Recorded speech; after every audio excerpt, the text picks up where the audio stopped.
शेकडेवारी नफा आणि तोटा पार्ट 31. आता या प्रकारच्या गणितामध्ये गणित फक्त थोडंसं मोठं दिलेलं असतं आणि थोडं समजून घेण्याची गरज असते. खूप सोपं गणित आहे. काय आहे?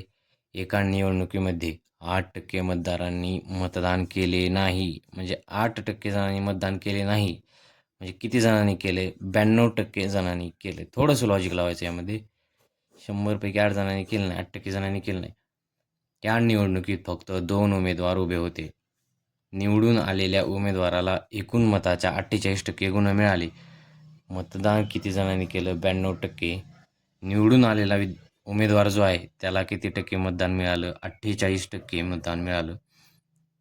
तर आणि त्याने 1100 मतांनी दुसऱ्या उमेदवाराचा पराभव केला. मतदानामध्ये ज्यावेळेस म्हणतात की इतक्या मतांनी इतक्या टक्क्यांनी पराभव झाला, म्हणजे तो त्या दोघांमधला डिफरन्स असतो.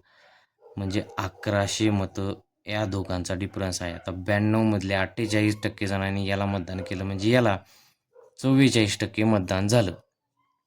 साधं लॉजिक आहे. आता आपल्याला काय काय भेटलंय? आता विचारलंय काय? तर एकूण मतदार किती होते? याचं सिंपल उत्तर आहे. आता हे 92%. आता दोघातला डिफरन्स किती आहे? 4%चा. 4% इज इक्वल टू 1100 मतं. 1100 मतं आहेत. तर एक्सच्या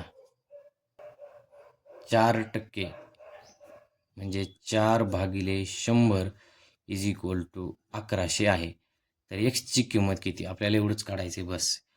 डायरेक्ट भाग देऊन घेऊ. 4 1 4, 25 चौक 100.